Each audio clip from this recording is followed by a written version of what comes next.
Lesson 25. Stressed and unstressed syllables. There are some languages out there that don't have a stress accent. For example, French. In French, each syllable is supposed to receive about the same level of emphasis or stress. But English is a language that has stress accent. We put more stress or emphasis on one particular syllable in the word, right?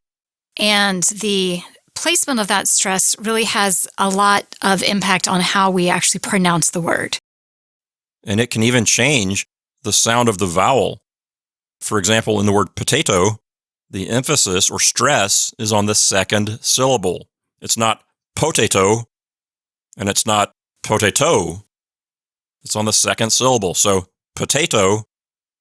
And because the first syllable, the P and the O at the beginning of the word, because that first syllable is coming right before a heavily stressed syllable, it ends up getting kind of shortened, or it receives very little emphasis, wouldn't you say? When you change the stress on the word, pointing out that the emphasis is not on the first syllable, if it were, we would say potato.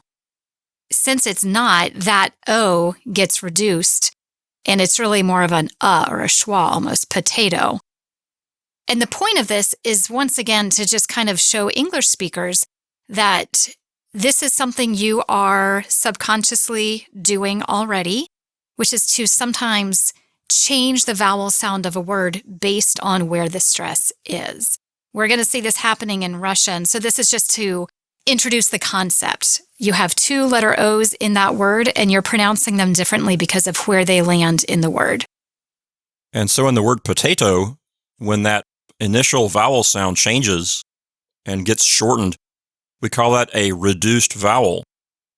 And so we're going to see this kind of thing in Russian all the time. We're going to see the vowels in unstressed syllables changing their sound, right, Lucille? Yes. So learning where the stress is in a Russian word is very, very important because it will affect how that word is pronounced. And as an aid to our readers and learners, we're going to mark the syllable that's receiving the accent with an accent mark, as you see here on the word machina. My point here simply is to show you that we're going to actually mark the accents in this book. Even though they're not ordinarily marked in Russian, we're going to do it in this book merely as a learning device.